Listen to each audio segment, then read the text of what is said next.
Bonjour Monsieur Collin, on vous remercie d'avoir répondu présent à notre invitation pour cette 25e université d'été du Mouvement national de lutte pour l'environnement, Réseau Homme et Nature. Ici à Nevers, donc je crois qu'on est dans votre région.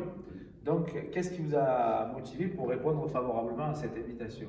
Moi, je réponds à toutes les invitations de groupes qui cherchent à réfléchir, à penser l'avenir dans le domaine agricole, alimentaire et environnemental.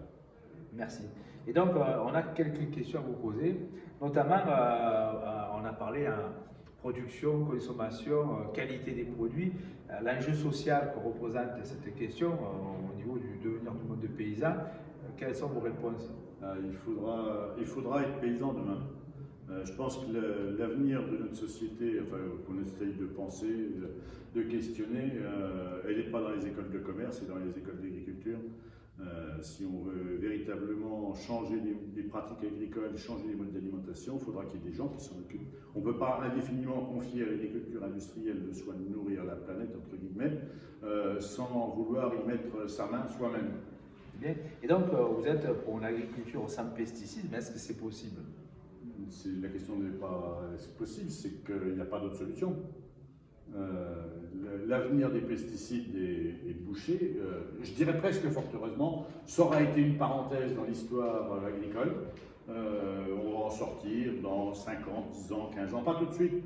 Je crois qu'il ne faut pas raconter d'histoire. On ne sortira pas des pesticides comme ça par un coup de baguette magique. La transition, elle sera longue, lente et douloureuse. Donc il y aura besoin d'un accompagnement social, c'est évident, pour changer ces pratiques agricoles. De ce fait, notre mouvement, avec la revue naturellement que Luna vous a présentée, et on retrouvera vos écrits, je suppose, on espère en tout cas, dans le prochain numéro, vous défendez en gros la place, encore la grande place de l'agriculture paysanne. Oui, je suis actuellement président de l'Agronome et Vétérinaires sans frontières, qui est une ONG qui accompagne les organisations paysannes des pays du Sud pour développer l'agriculture paysanne. Donc, le terme me parle et j'ai été porte-parole d'un syndicat qui s'appelle la Confédération paysanne, dont le sous-titre est Syndicat pour une agriculture paysanne et la défense de ses travailleurs. Voilà. Super. Et donc, dans ce cadre-là, dans votre propos, en tout cas, on n'a pas senti une opposition entre végétarien, omnivore, enfin quelqu'un qui mangerait de la viande aussi.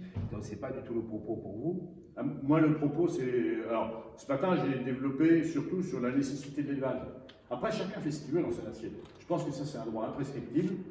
En revanche, les politiques ne doivent pas aujourd'hui aboutir à l'incapacité de développer l'élevage, parce que c'est une condition indispensable pour sortir des pesticides, pour assurer une réduction de l'empreinte énergétique des systèmes agricoles et pour permettre aux travailleurs de l'agriculture de vivre décemment de leur travail.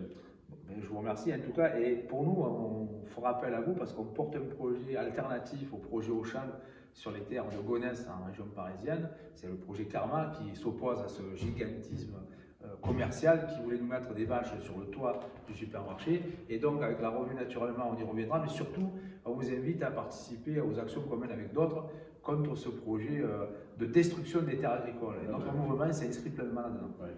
Si j'ai encore un mot sur la destruction des terres agricoles, je pense qu'il faut aujourd'hui regarder lucidement ce qui est en train de se passer avec la transition énergétique et les énergies renouvelables.